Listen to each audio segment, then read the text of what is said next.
దయమాన దీర్ఘనయనాం దేశికరూపేణ దర్శితాభ్యుదయాం వామకుచ నిహిత వీణాం వరదాం సంగీతమాతృకాం వందే. శివాయ గురవే నమః. శ్రీమాత్రే నమః. శ్రీ విష్ణురూపాయ నమః శివాయ. నమో మహద్భ్యో ఋషిభ్యో గురుభ్యో నమః. ఈటీవీ లైఫ్ ఆధ్యాత్మిక ఛానల్ తమసోమా జ్యోతిర్గమయ జీవన వేదం కార్యక్రమానికి స్వాగతం.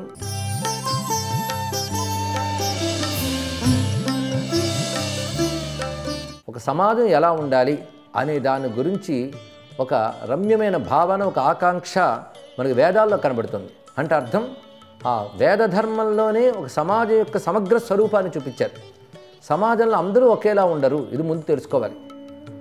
అందరూ ఒకేలా ఉండనప్పుడు ఒక్కొక్కరి పద్ధతి ఒక్కటి, ఒక్కొక్కరి శక్తి ఒక్కొక్క విధంగా ఉంటుంది. అయితే ఆ శక్తి, ఆ పద్ధతి సమాజంలో అందరికీ అవసరం. అందుకే ఒకరు చెయ్యలేనిది మరొకరు చేసినప్పుడు అతని నుంచి ఇతరులు లబ్ధి పొందుతున్నాడు. అందుకే సమాజంలో అనేక రకాల వృత్తులు ఉంటాయి, అనేక రకాల జీవన విధానాలు ఉంటాయి. అయితే జీవన విధానానికి తగ్గ వృత్తులు ఉంటాయి, వృత్తికి తగ్గ జీవన విధానం ఉంటుంది. దానికి తగ్గట్టుగా ఒక శైలి ఏర్పడుతుంది. అలా రకరకాల శైలులు మనకి ఏర్పరిచారు. అందుకే మనకి వివిధ విభాగాల జీవితం కనబడుతుంటుంది. ఇది ఎక్కువ తక్కువ లేవు, ఇందులో లేవు, ఒక్కొక్కరిది ఒక్కొక్క మార్గం. అందుకే ఎవరు ఏ మార్గంలో వెళ్ళినా ఆ మార్గాన్ని ధర్మబద్ధంగా నాయందు బుద్ధి ఉంచి శుద్ధమైన చిత్తంతో చేస్తే వారికి ముక్తినిస్తానని భగవంతుడే తెలియజేస్తున్నాడు స్పష్టంగా.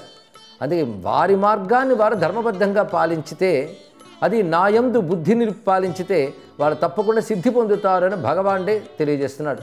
యత ప్రవృత్తిర్భూతానాం ఏన సర్వమిదంతతం స్వకర్మణా తమభ్యర్చ్య సిద్ధిం విందతి మానవాహ అని భగవద్గీతలో 18వ అధ్యాయంలో భగవానుడే తెలియజేస్తున్నాడు. స్వకర్మణా తమభ్యర్చ్య, వారి వారికి విధింపబడ్డ ధర్మమైన మార్గము ద్వారా, ఆ కర్మ ద్వారా తం అభ్యర్చ్య, ఆ పరమాత్మని అర్చించి సిద్ధి పొందుతున్నాడు. అంటే కర్మే అర్చన. ఎప్పుడు కర్మ అర్చన అవుతుందంటే భగవంతుని దృష్టిలో పెట్టుకుని చేసిన కర్మ అర్చన అవుతుంది. అందుకని నా పని నేను చేస్తున్నాను, అదే భగవంతుడి పూజ అంటే భగవంతుని తలంచావా? అసలు భగవంతుడిని లక్ష్యంగా పెట్టుకొని భగవత్ స్పృహతో నీ ధర్మాన్ని నువ్వు చేసినప్పుడు అది భగవద్ అర్చన అవుతుంది. అలా భగవంతుడిని తన కర్మతో ఆరాధించేవాడు సిద్ధిం విందతి, సిద్ధిని పొందుతాడని చక్కని మాట కృష్ణ భగవానుడు సెలవిచ్చాడు. అదే జగద్గురు సందేశం అని భావించాడు. ఇది తెలుసుకుంటే సనాతన ధర్మం ఎక్కువ తక్కువ లేని చెప్పలేదు. ఎక్కువ తక్కువ అనేది మనం ఏర్పరచుకున్న భావాలు.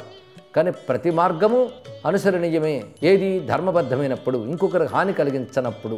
అందుకే మన వృత్తిరీత్యా కానీ, మన సిద్ధాంతరీత్యా కానీ మనం ఒక మార్గంలో ఉన్నప్పుడు అది భగవంతుని దృష్టిలో పెట్టుకుని భగవదర్పణ బుద్ధితో చేస్తే అది సమాజానికి హితం, వ్యక్తికి హితం. అలాగా విభిన్నమైనటువంటి మార్గాల్లో ఉన్నవారు, విభిన్నమైన జీవన విధానాల్లో ఉన్నవారు సమృద్ధిగా ఉంటేనే సమాజం బాగుపడుతుంది అని ఆ సమాజం యొక్క స్వరూపాన్ని వేదం చెప్తోంది. అంటే అంత చక్కని ఒక సమాజాన్ని భావించగలిగి నిర్మించగలిగే ఒకానొక పద్ధతిని ఆనాటి కాలంలో తెలియజేశారంటే ఒక నాగరికంగా ఎదిగిన గొప్ప జాతి భారత జాతి అని తెలుస్తుంటుంది. అందుకే రెండు భావాలను ఇచ్చారు. బ్రాహ్మణో బ్రహ్మవర్చసీ జాయాతాం ఆరాష్ట్రే రాజన్యః శూర ఇషవ్యోతి వ్యాధి మహారథో జాయతాం. ఈ మంత్రంలో ఏం చెప్తున్నారంటే, బ్రహ్మవేత్తలు, బ్రహ్మజ్ఞానంతో ప్రకాశించే బ్రహ్మవేత్తలు నా యొక్క రాజ్యములో కలుగుదురుగాక అన్నాడు. ముందు అది చెప్పాడు. అంటే ఇక్కడ బ్రహ్మవేత్తలు అంటే జ్ఞానము తెలిసిన వారు అర్థం. అది శాస్త్రజ్ఞానం ఒకటి, సాధన రూపంతో వచ్చే జ్ఞానం ఒకటి. అంటే శాస్త్రాన్ని సాధనగా చేసినప్పుడు కొంత జ్ఞానం వస్తుంది, శాస్త్రాన్ని తెలుసుకున్నప్పుడు జ్ఞానం వస్తుంది. తెలుసుకున్నప్పుడు జ్ఞానం అది సాధన చేసినప్పుడు వచ్చే జ్ఞానంతో పరిపూర్ణమవుతుంది. అంతేగాని ఊరికనే శాస్త్రాలు అవన్నీ తెలుసుకుని ఏం చేస్తాం, సాధనలోకి తెచ్చుకోవాలి. సాధనాజన్య జ్ఞానం చాలా గొప్పది. అందుకే శాస్త్ర అధ్యయన జన్య జ్ఞానం ఒకటి, శాస్త్ర సాధనాజన్య జ్ఞానం ఒకటి. అంటే చదవడం వల్ల ఒక తెలివితేటలు వస్తాయి, అయితే సాధన వల్ల ఇంకా పరిపూర్ణమైన తెలివితేటలు వస్తాయి, అది అనుభవ రూపంలో వస్తుంది. అందుకే అటువంటి జ్ఞానం కలిగి ఉండాలి. అలాగే తపోజీవనం, శాస్త్ర జీవనం, ధర్మ జీవనం ఇవన్నీ కలిపి బ్రహ్మశబ్దం చేత చెప్పబడుతుంటాయి. కానీ ఎవరు తపోజీవనాన్ని అంటే నియమబద్ధమైన జీవితాన్ని, ధర్మబద్ధమైన జీవితాన్ని, జ్ఞానమయమైన జీవితాన్ని గడుపుతారో అటువంటి బ్రహ్మవేత్తలు జ్ఞానంతో ప్రకాశింతురుగాక అన్నారు. అంటే ఇది ఒక ఆచార్య స్వరూపం అని చెప్పవచ్చు. సమాజంలో ఎప్పటికప్పుడు ధర్మాన్ని, జ్ఞానాన్ని, నీతిని బోధించేవాడు ఉండాలండి. లేకపోతే వ్యక్తి తన ఇష్టానుసారం ప్రవర్తిస్తుంటాడు. సుఖాన్ని లక్ష్యంగా పెట్టుకుని వెళ్ళిపోవడం కాకుండా సమాజ హితాన్ని, పరిణామంలో హితాన్ని దృష్టిలో పెట్టుకుని సమాజం వెళ్ళాలి అంటే దానికి ఆ మార్గం బోధించే వాళ్ళు ఉండాలి. ఆ మార్గం బోధించేటువంటి గురుస్థానంలో ఉన్నటువంటి జ్ఞానులందరూ కూడాను ఆ జ్ఞానంతో ప్రకాశించాలి. మొదట కోరుకున్నది జ్ఞానులు కనుక సమాజంలో జ్ఞానులు ప్రకాశమానంగా ఉండాలి. దాని తర్వాత కావలసినది రక్షించేవారు, పాలించేవారు. ఈ పాలించేటువంటి వారు ఎలా ఉండాలి అంటే ఇషవ్య శూర అతివ్యాధి మహారథ రాజన్య అన్నారు. అంటే పాలించే వాళ్ళకు ఉండవలసిన లక్షణాలు ఏంటంటే వాళ్ళు ఆయుధ ప్రయోగ నైపుణ్యం కలిగి ఉండాలి. ఇది చాలా ముఖ్యం. అందుకే దేశాన్ని పాలించేవాళ్ళు, రాజ్యాన్ని పాలించేవాళ్ళు ఎందుకు ఆయుధాలు ధరించాలి అంటే ఆ దేశంలో పౌరులకు కానీ ప్రకృతికి కానీ ప్రమాదం కలగకుండా వాళ్ళు శస్త్రాస్త్రధారులై ఉండాలి. అందుకే ఒక గొప్ప రాజ్యము, గొప్ప దేశము మంచి రక్షణ వ్యవస్థను కూడా ఏర్పరచుకోవాలని చెప్పడం ఇక్కడ. ఇతరులను ఆక్రమించడానికి కాదు, ఆత్మరక్షణ కోసం ఇక్కడ శస్త్రాస్త్ర విద్యలతో కూడినటువంటి ఒక బలం ఉండాలి. అంతేగాని శాంతి కాముకుడిని, అందుకే ఏ శస్త్రాలు అస్త్రాలు లేవు నా దేశంలో అంటే వాడు తప్పకుండా దాడులకు గురవుతాడు. ఇది తెలుసుకోవాలి. మనస్సులో మనకు శాంతి కాముకత కావచ్చు, మన జీవన విధానం శాంతం కావచ్చు, కానీ శాంతం రక్షింపబడాలి అంటే మాత్రము శౌర్యం ఉండాలి. శౌర్యం శాంతిని రక్షిస్తుంది. శౌర్యం లేనప్పుడు ఉన్న శాంతి ఉండదు. అందుకే మన శాంతి దెబ్బ తగలకుండా ఉండాలి అంటే, కాపాడబడాలి అంటే శౌర్యం చేత కాపాడబడాలి. అదే శౌర్యప్రధాన జీవితం ఉండాలి. కనుక మొదట జ్ఞానం, తర్వాత శౌర్యం.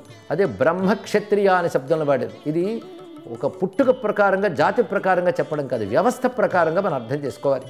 కనుక దేశాన్ని, సమాజాన్ని రక్షించగలిగేటువంటి ఒక వ్యవస్థ, శౌర్యంతో కూడిన వ్యవస్థ ఉండాలి.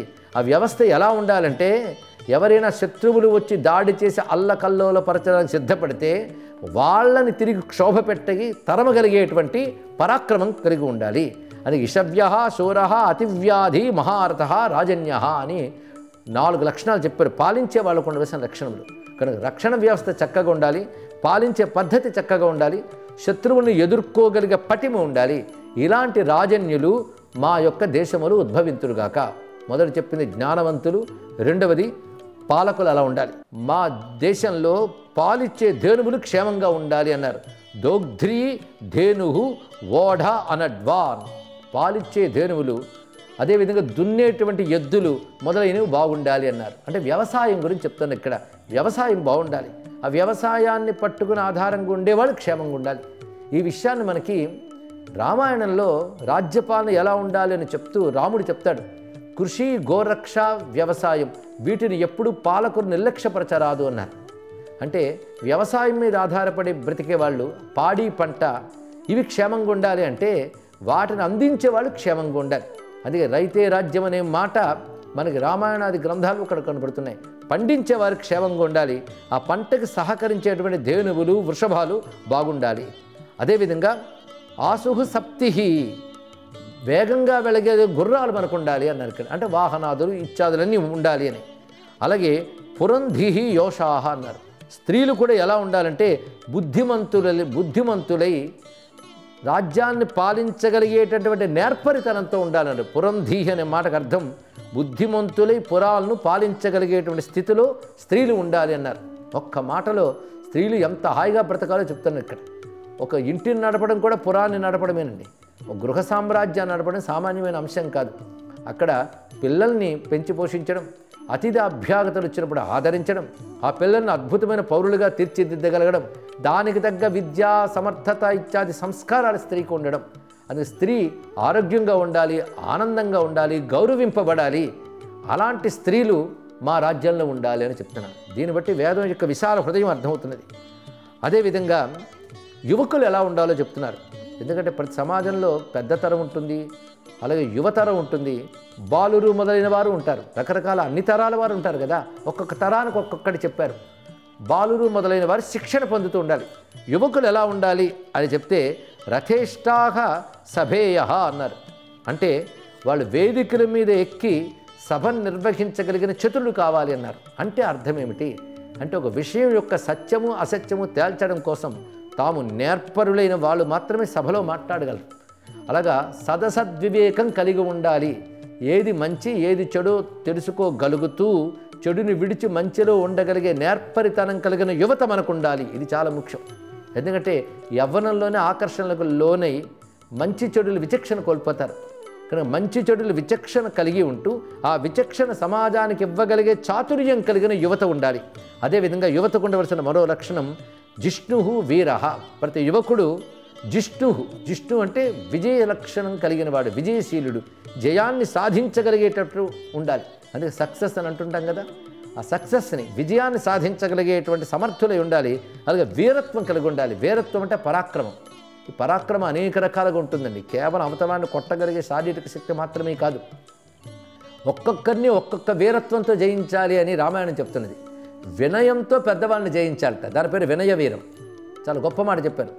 దానంతో అందరి ప్రేమని పొందాలి, దాని పేరు దానవీరం. అంటే దానము కూడా ఒక వీరత్వమే. దానము ద్వారా మనకొకరు అనుకూలమవుతారు, అంటే ఇంకొకరికి ఇవ్వగలిగే శక్తి ఉండాలి, అది వీరం. అలాగే విద్య పట్ల పెద్దల పట్ల వినయం కలిగి ఉండాలి, అది వినయ వీరం. ఇది దానవీరం. అలాగే గుణవీరం, సద్గుణములు కలిగి ఉన్నవాడు కూడా ఇతరులను జయించగలడు కదా, అని సద్గుణములు కూడా వీరమే. ఇక దైహిక పరాక్రమం కూడా చాలా అవసరం. అది సమాజంలో ప్రతి ఒక్కరూ బలవంతులై ఉండాలన్న మాట చాలా గొప్పగా చెప్తున్నారు. అంతేగాని బలహీనులై ఉండాలని చెప్పలేదు. చాందోగ్యోపనిషత్తులో ఒక మాట చెప్తారు, బలం వావ విజ్ఞానాత్ భూయః అన్నారు. తెలివితేటల కంటే బలం గొప్పది అన్నారు. అంటే శారీరక బలం గొప్పది అని అర్థంట. ఏమండి, శారీరక బలం కంటే బుద్ధి బలం గొప్పది అంటారు కదా, ఇలా ఎందుకు చెప్పారు అని చెప్పినప్పుడు విషయం తెలుసుకోవాలి. జ్ఞానం నేర్చుకుంటున్న ఉద్దేశంతో శారీరక బలాన్ని నిర్లక్ష్యపరచకూడదు అని చెప్తున్నారు. శరీరం దృఢంగా ఉండాలి. శరీరం బలంగా ఉండాలంటే సరైన ఆహారం ఉండాలి, సరైన వ్యాయామం ఉండాలి. కనుక బలమైన శరీరం కలవారుగా ఉండాలి. అందుకే నా దేశంలో ఉన్నటువంటి యువత అంతా బలం కలిగి ఉండాలి, బలహీనులై ఉండరాదు. ఇది కోరుకోవాలండి. సమాజంలో యువత బలం కలిగి ఉండాలి. అదేవిధంగా జయశీలురై ఉండాలి. ఏదైనా అనుకుంటే దాన్ని సాధించడమే జయలక్షణం. కనుక లక్ష్యాన్ని సాధించగలిగేటువంటి సమర్థతతో యువత ఉండాలి అనేది జిష్ణు అనే శబ్దంలో చెప్తున్నారు. వీరహ అంటే ఈ వివిధములైన పరాక్రమములు కలిగి ఉండాలి, బలము కలిగి ఉండాలి. అలాంటి యువత నా దేశంలో ఉండాలని చెప్తున్నారు. అదేవిధంగా నా దేశంలో నికామే పర్జన్యో వర్షతు, కోరిన విధంగా పర్జన్యాలు వర్షించుగాక అన్నారు. అంటే ప్రకృతి బాగుండాలి, ఇది కూడా కోరుకోవాలి. అంటే మాటి మాటికి మా కోరిక తగ్గట్టుగా వర్షాలు ఉండాలి.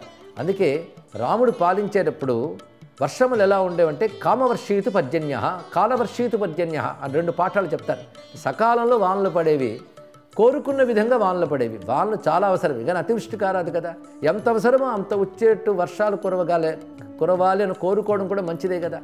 అంటే నా దేశంలో వర్షాలు బాగుండాలి, ఇది కూడా మంచి కోరిక. ముందు పౌరులు చెప్పారు. పౌరుల్లో రకరకాల విభాగాలు చెప్పారు. జ్ఞానులు, రక్షకులు, అదేవిధంగా ఉత్పత్తినిచ్చేటువంటి వారు, ఇక స్త్రీలు, యువకులు, యువతులు, వీరందరూ ఎలా ఉండాలో చెప్తూ తర్వాత ప్రకృతిని చెప్తున్నారు. వర్షాలు సకాలంలో కురియాలి. అలాగే ఓషధులు ఫలవంతమై ఉండాలి. అంటే వర్షాల వల్ల వచ్చేటువంటి ఓషధులు అంటే సస్యాలు ఇత్యాదులన్నీ కూడా మనకు ఆహారాన్ని ఇచ్చేటువంటి సస్య సంపదలు, అలాగే ఓషధీ సంపదలు. ఓషధులు అని సస్యాల్లో ఒక ప్రత్యేకమైన ఉంటాయి, అది వృక్షాదులు, ఇవన్నీ ఓషధి లక్షణం కలిగినటువంటి, అంటే మనకు ఆరోగ్యాన్ని ఇవ్వగలిగేటటువంటి వృక్షజాతి అంతా కూడాను ఫలవంతమై ఉండాలి. వర్షాల వల్ల మనకి ఇటువంటివి లభించాలి. అదేవిధంగా అన్నీ కూడా పచ్యంతాం, పరిపక్వ స్థితిని పొందుగాక, అంటే పంట మనకు లభించుగాక అన్నారు. ఇక్కడ పచ్యంతాం అనే మాట భూమి యందు వచ్చేటటువంటి వ్యవసాయం వల్ల మంచి పంట రావాలి అనే ఉద్దేశంతో పాటు చేసిన కర్మలు ఫలవంతంగా సిద్ధించాలనే భావాన్ని కూడా తెలుసుకోవాలి. అలాగే యోగక్షేమ కల్పంతాం, యోగక్షేమాలు మాకు సిద్ధించుగాక. ఇప్పటి వరకు చెప్పుకున్న ఈ మంత్రం అంతా యజుర్వేదంలో చెప్పబడుతున్నది. ఇందులో జ్ఞానులు ఉండాలి, శస్త్రాస్త్రవేత్తలై రక్షించగలిగి పాలించగలిగే సమర్థులైన పాలకులు ఉండాలి. అదేవిధంగా వ్యవసాయోత్పత్తి మొదలైన చేసేవారు క్షేమంగా ఉండాలి, అంటే ఉత్పత్తి కలిగించేవారు, వీరందరూ బాగుండాలి. సమాజంలో ప్రధాన వర్గములు ఈ మూడే చెప్పుకోవాలి. ఉత్పత్తి, దాని యొక్క వినియోగము ఇత్యాదులన్నీ చెప్పబడుతున్నాయి. రకరకాల వృత్తులు, ఈ వృత్తులు వారందరూ క్షేమంగా ఉండాలి. వాళ్ళ వృత్తులకు ఉపకరించేటటువంటి పశు సంపద మొదలైనవి కూడా క్షేమంగా ఉండాలి. నా దేశపు స్త్రీలు గొప్పవారై నిర్వహణా సామర్థ్యం కలిగిన వారై ఉండాలి, బలవంతులై ఉండాలి అంటూ స్త్రీలను చెప్పి, అలాగే యువకులను కూడా చెప్పుకున్నాం, యువతుల్ని కూడా వివరించడం జరిగింది. సకాలంలో ప్రకృతి బాగా మనకు ఫలాలు ఇవ్వాలి. ఇంత చక్కటి భావన మనకి వేదంలో కనబడుతున్నది.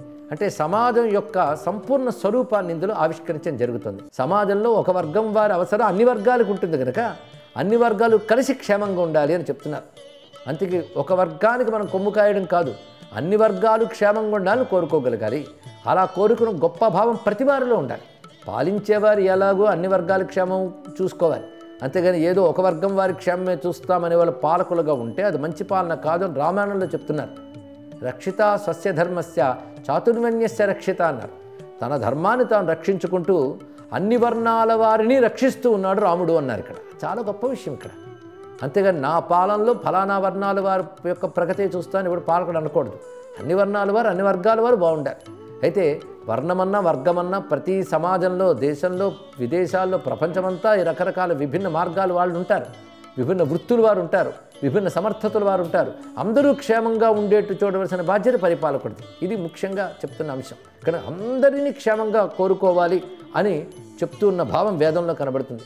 ఆ కారణం చేతనే వేదములో అనేక వృత్తుల వారిని కూడా భగవత్ స్వరూపాలుగా చెప్పడం మనకి వేద మంత్రాల్లో గోచరిస్తూ ఉంటుంది. కులాలభ్యో కర్మాలభ్యశ్చవో నమః అన్నాడు. అంటే కుమ్మరి, కమ్మరి మొదలైన వారి రూపంలో ఉన్న పరమేశ్వరుడికి నమస్కారం అన్నాడు. ఎవరిని అవసరం తీరుస్తున్నారో వారిలో అవసరం తీర్చగలిగే సమర్థత, గొప్పతనం ఉందంటే భగవంతుడు ఇస్తేనే వచ్చింది కదా ఆ సమర్థత. అందుకే తద్రూపంలో భగవంతుడు ఉన్నాడు అని తెలుసుకోవాలి. ఇలాగ సమాజంలో ఉన్న విభిన్నమైన స్వరూపాలని ఆనాడు వేదమే భావించింది. అంటే విభిన్నత అనేది సమాజంలో ఉంటుంది, అంటే వైవిధ్యం అనాలి దీన్ని. వైవిధ్యం లేకపోతే సమాజం ఎలాగ పనికొస్తుంది మనకి? అందుకే వైవిధ్యం ఉండి తీరాలి. కానీ ఆ వైవిధ్యం మధ్యలో సామరస్యం అనేది ఒకటి ఉండాలి. అది ఎప్పుడు వస్తుందంటే అందరి క్షేమం కోరుకున్నప్పుడు. అందరి క్షేమాన్ని కోరుకోవడమే నిజమైన ఆధ్యాత్మిక సాధన అండి ఇక్కడ. అలాంటి వాడు మాత్రమే సరైన మార్గంలో ఉన్నట్టు. అందుకే మన సమాజంలో, మనం ఉన్న దేశంలో ఇవన్నీ క్షేమంగా ఉండాలని కోరుకున్నారంటే ఇక్కడ మరొక విషయం ఏంటంటే మానవులందరూ వివిధములైన పద్ధతులు ఉన్నవారు క్షేమంగా ఉండాలని కోరుకోవడం ఒకటి, ప్రకృతి క్షేమంగా ఉండాలని కోరుకోవడం చాలా ప్రధానమైనది. ఇవాళ తాత్కాలిక ప్రయోజనం కోసం ప్రకృతిని క్షోభ పెడుతున్నాం. ఇవాళ ఏదో మనకి ఎక్కువ ఉత్పత్తులు కావాలని చెప్పి భూమిని కూడా నిస్సారం చేయడం ఒకటి, అలాగే ప్రకృతిలో కాలుష్యాలు తీయడం తీసుకొస్తున్నాం. అంటే ప్రకృతి పట్ల కూడా మన బాధ్యతారహితంగా ప్రవర్తిస్తున్నాం. కానీ గాలి చక్కగా వీచాలి. మధువాతారుతాయతే మధుక్షరం త్రిసింధవ అని వేదమంత్రం చెప్తుంది.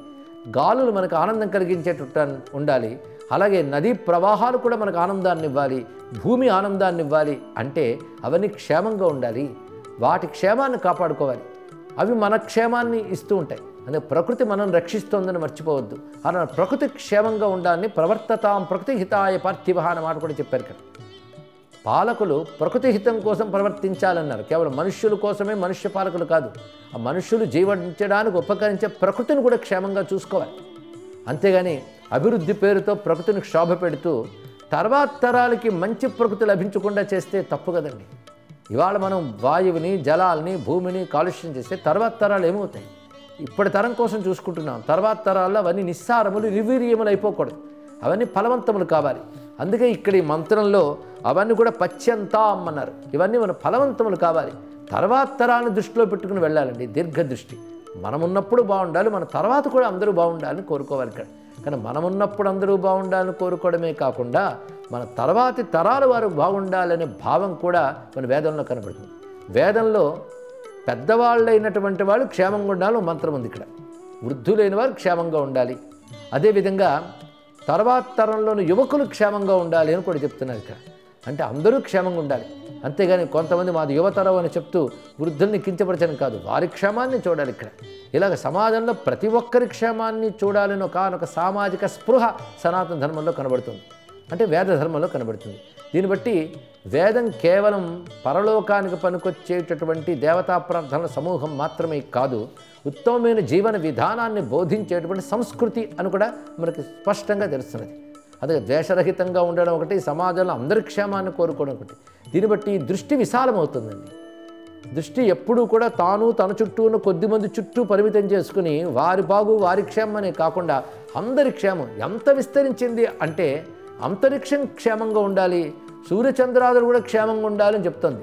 జౌశాంతి అంతరిక్ష శాంతి అని చెప్తున్నాం. ముందు సమాజము, దేశము, ప్రకృతి నుంచి దృష్టి ఎంత విస్తరిస్తున్నారంటే దిక్కులు క్షేమంగా ఉండాలి, అదేవిధంగా అంతరిక్షం క్షేమంగా ఉండాలి, నక్షత్రాలు క్షేమంగా ఉండాలి, అవి శాంతిగా ఉండాలని చెప్తున్నారంటే మొత్తం విశ్వహిత కాంక్ష అనేటటువంటిదే వేద జీవన వేదం అని స్పష్టమవుతున్నది.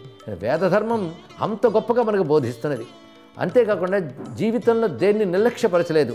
మనకు ఉత్సాహం ఉండాలని, చాతుర్యం ఉండాలని, సత్కర్మని ఆచరించగలిగే జ్ఞానం ఉండాలని, సౌభాగ్యం ఉండాలి అనే విషయాలు కోరుకున్నారు. అందుకే దక్షత ఉండాలి అని ఒక మాట. దక్షత అనే మాటకు 3 అర్థాలు చెప్పారు. సమర్థత, సత్కర్మలు చేయగలిగే సమర్థత. దక్షత అనే దానికి అది కూడా అర్థం. అంతేగాని బాగా బలం ఉందండి 10 మందిని కొట్టగలనంటే అదే సమర్థత. అంటే సత్కర్మలు చేయగలిగే సమర్థత. ఈ సమర్థత 2 విధములు. శారీరకమైన బలం ఒకటి, బుద్ధిగతమైన చాతుర్యం ఒకటి. ఈ రెండింటినీ వినియోగించగలిగే ఉత్సాహం ఒకటి. కానీ దక్షతని దేన్ని అనాలంటే ఉత్సాహంతో, నేర్పరితనంతో సత్కర్మలు చేయగలిగే సమర్థతని దక్షత అనాలి అని వేదం ఇచ్చిన గొప్ప నిర్వచనం ఇక్కడ. అంటే ఒక పని చేయాలంటే అది చేయడానికి ముందు సన్నద్ధుడు కావాలి. దానికి తగ్గ ఒక పాజిటివ్ థాట్ ఉండాలి, దాని ఉత్సాహం అన్నారు.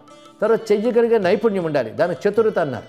చేసేది సత్కర్మ కావాలి, అంతేగాని దుష్కర్మలు చేయడానికి ఉత్సాహం చూపించకూడదు కదా. కానీ ఉత్సాహము, చాతుర్యము, సత్కర్మాచరణ ఈ 3 చెయ్యగలిగే దాన్ని దక్షత అన్నారు. దానితో పాటు ఉండవలసింది చిత్తిం అంటే జ్ఞానము, తర్వాత శుభగత్వం అంటే సౌభాగ్యం, ఇంకొకటి రయీణాం పోషం అన్నారు అంటే ధన సమృద్ధి. ఇవన్నీ ఉండాలన్నారు ఇక్కడ. అంతేకాదు హాని సంభవించని ఆరోగ్యవంతమైన శరీరం ఉండాలి అని చెప్తున్నారు. అంటే శరీరములు ఆరోగ్యంగా ఉండాలి, ధన సమృద్ధి ఉండాలి, వాటిని సాధించగలిగేటువంటి సత్కర్మాచరణ, ఉత్సాహము, నేర్పరితనం ఉండాలి, అదేవిధంగా జ్ఞానం ఉండాలి. వీటితో పాటు వాక్కు, వాచః స్వాద్మానం అన్నారు ఇక్కడ. స్వాద్మానం అంటే మృదువుగా, హితకరంగా వాక్కు ఉండాలి. ఇన్ని లక్షణాలు ప్రతి వ్యక్తికి ఉండాలని చెప్తున్నారు. ముందు చెప్పుకున్న దక్షత, దాని తర్వాత జ్ఞానము, దాని తర్వాత సౌభాగ్యము, సంపద. సౌభాగ్యము అంటే అన్నీ సుఖంగా జరగడమే సౌభాగ్యం. అదేవిధంగా సంపద, హాని లేని ఆరోగ్యవంతమైన శరీరము, మృదువైన హితకరమైన వాక్కు, వీటితో కూడిన శుభదినములు మాకు లభించుగాక అన్నారు ఇక్కడ. అన్నాం సుదినత్వం, ఇలాంటి శుభదినాలు మనకు కావాలి అన్నారు. అంటే అర్థం ఏంటి? మనం మంచి రోజులు గుడ్డే అంటామే, ఎప్పుడో మంచి రోజులు అవుతాయంటే నువ్వు సమర్థవంతంగా సత్కర్మలు ఆచరించినప్పుడు అది మంచి రోజు, జ్ఞానంతో ఉన్నప్పుడు మంచి రోజు, ఆ రెండిటితో మంచిని సంపాదించినప్పుడు మంచి రోజు, ఆరోగ్యంగా ఉండడం మంచి. కనుకనే అందరూ బాగుండాలంటూ బాగుంటే ఏమిటో కూడా చెప్పింది వేదం. కనుక బాగు అంటే దక్షత, జ్ఞానము, సౌభాగ్యము, ధన సమృద్ధి, ఆరోగ్యము, చక్కని మాట, వీటితో ఉండే శుభదినాలు పొందడమే బాగు. ఇలాంటి బాగు అందరూ పొందాలని కోరుకుంటున్న వేద సంస్కృతికి నమస్కరిస్తూ స్వస్తి. ఈ కార్యక్రమాన్ని తిరిగి చూడాలనుకుంటే www.youtube.com/ETV Life Spiritual లో చూడవచ్చు.